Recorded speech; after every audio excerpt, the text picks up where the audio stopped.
সৰ্বানন্দ সোণোৱাল জিন্দাবাদ সৰ্বানন্দ সোণোৱাল জিন্দাবাদ রঞ্জিত দাস জিন্দাবাদ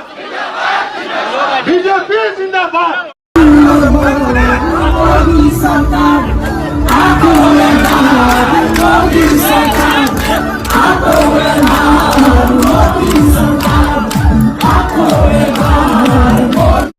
भारत माता की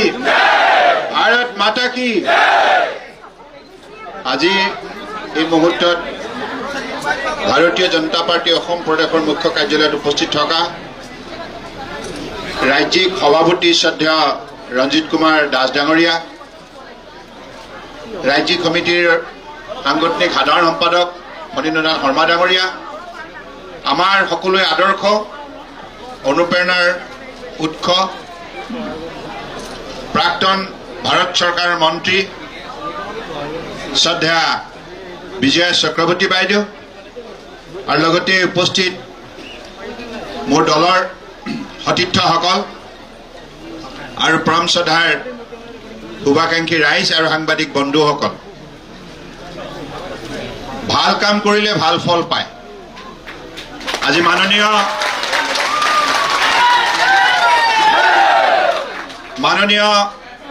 देशर प्रधानमंत्री नरेंद्र मोदी डांगरियार सतता और निष्ठा बलिष्ठ पदक्षेपर भावे आज भारतवर्षर जनगणे मूल्यबोधर क्षेत्र जी परिवर्तনৰ वातावरण जो 5 बছर पाबले सक्षम हल तार भावे आज भारतवर्षर जनगणे अगाध विश्वासे आस्थारे माननीय नरेंद्र मोदी डांगरियाक द्वितीयটো কাৰ্যকালৰ বাবে প্ৰধানমন্ত্ৰী হিচাপে শাসনত অধিষ্ঠিত কৰাৰ নিমিত্তে আজি সকলোৱে স্বতঃস্ফূৰ্তভাৱে সহযোগিতা আগবঢ়ালে আৰু আজি ভাৰতীয় জনতা পাৰ্টি এনডিএ আটাইতকৈ সৰহ সংখ্যক আসন পাবলৈ সক্ষম হ'ল আৰু এই সফলতাৰ অন্তৰালত মোদী ডাঙৰীয়াৰ যি অৰিহণা আছে তাৰ বাবে মই পোনপ্ৰথমে অসমৰ বৰাক ব্ৰহ্মপুত্ৰ পাহাৰ ভৈয়ামৰ ৰাইজৰ হৈ আমাৰ আদৰ্শবাদী নেতা সৎ আৰু নিষ্ঠাবান বলিষ্ঠ নৰেন্দ্ৰ মোদী ডাঙৰীয়ালৈ আন্তৰিক কৃতজ্ঞতা জ্ঞাপন কৰিছোঁ লগতে ভাৰতীয় জনতা পাৰ্টিৰ ৰাষ্ট্ৰীয় সমিতিৰ মাননীয় অধ্যক্ষ শ্ৰদ্ধেয় অমিত শ্বাহ ডাঙৰীয়ালৈ আমি আন্তৰিক কৃতজ্ঞতা জ্ঞাপন কৰিছোঁ কাৰণ তেখেতে গোটেই নিৰ্বাচনটো দক্ষতাৰে পৰিচালনা কৰিলে আৰু তেখেতে প্ৰস্তুত কৰা পৰিকল্পনা আৰু সেই পৰিকল্পনা বাস্তৱায়িত কৰাৰ নিমিত্তে কন্যাকুমাৰীৰ পৰা কাশ্মীৰলৈকে অৰুণাচল প্ৰদেশৰ পৰা গুজৰাটলৈকে আমাৰ বিভিন্ন ৰাজ্যত থকা কোটি কোটি নিষ্ঠাবান কৰ্মকৰ্তাসকলক জনসাধাৰণৰ ওচৰলৈ গৈ জনসাধাৰণৰ প্ৰতি শ্ৰদ্ধা ভক্তিৰে সঁহাৰি বিচৰাৰ কামত যেনেধৰণে নিয়োগ কৰিলে তাৰ বাবে আজি ভাৰতবৰ্ষৰ বুকুত ভাৰতীয় জনতা পাৰ্টিয়ে ইতিহাস ৰচনা কৰিলে ইয়াৰ বাবে মই মাননীয় অমিত শ্বাহ ডাঙৰীয়ালৈ অসমৰ ৰাইজৰ হৈ আন্তৰিক কৃতজ্ঞতা জ্ঞাপন কৰিছোঁ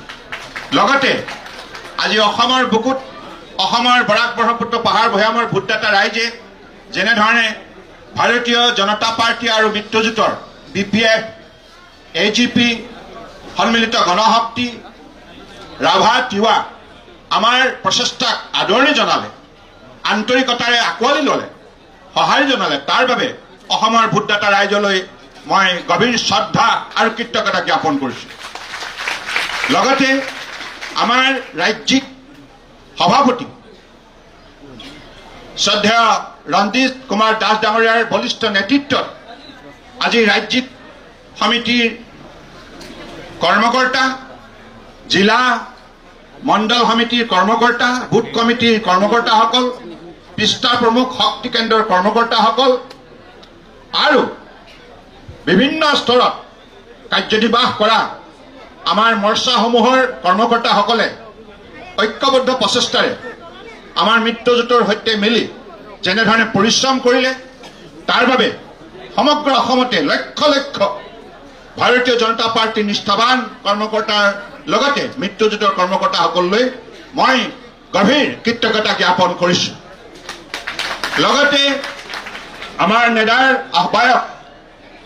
অসম চৰকাৰৰ মাননীয় মন্ত্ৰী ডক্টৰ হিমন্ত বিশ্ব শৰ্মা ডাঙৰীয়াই যি কঠোৰ পৰিশ্ৰম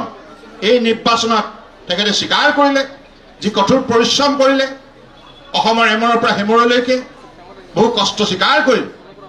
তাৰ বাবে মই তেখেতলৈ বিশেষভাৱে ধন্যবাদ জ্ঞাপন কৰিছোঁ। আৰু লগতে মোৰ সতীৰ্থ মন্ত্ৰী, বিধায়ক আৰু সাংসদসকলকো মই বিশেষভাৱে ধন্যবাদ জনাইছোঁ। আমি সকলোৱে দল আৰু চৰকাৰৰ আমি কৰ্মকৰ্তা আৰু প্ৰতিনিধিসকলে মিলিত প্ৰচেষ্টাৰে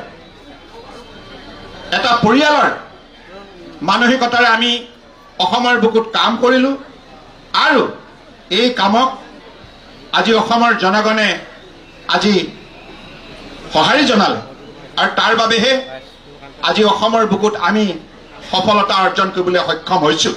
গতিকে এই সফলতাৰ বাবে পুনৰবাৰ ভোটদাতা ৰাইজলৈ মই গভীৰ কৃতজ্ঞতাৰ শ্ৰদ্ধা জ্ঞাপন কৰিছোঁ। মই বিশ্বাস ৰাখিছোঁ যোৱা 5 বছৰ মাননীয় প্ৰধানমন্ত্ৰী নৰেন্দ্ৰ মোদী ডাঙৰীয়াই যিমান সততা নিষ্ঠাৰে কাৰ্যনিৰ্বাহ কৰি ভাৰতীয় ৰাজনীতি পথাৰত মূল্যবোধ প্ৰতিষ্ঠা কৰিলে সততা নিষ্ঠাৰে, আগন্তুক দিনত আমিও সেই আদৰ্শৰে অসমৰ বুকুত চৰকাৰ পৰিচালনা কৰিব লাগিব আৰু সেই আদৰ্শৰে আমি নতুনত্ব উঠি অহা প্ৰজন্মক প্ৰদান কৰিব লাগিব আৰু সবকা সাথ সবকা বিকাশ নীতিৰ দ্বাৰা আমি বৰাক ব্ৰহ্মপুত্ৰ পাহাৰ ভৈয়ামৰ মাজত শান্তি, সম্প্ৰীতি, ভাতৃত্ববোধ, বন্ধুত্ব শক্তিশালী ৰূপত গঢ় দি অসমক ভাৰতবৰ্ষৰ বুকুত অন্যতম শক্তিশালী ৰাজ্য হিচাপে প্ৰতিষ্ঠা কৰিব লাগিব। ধন্যবাদ।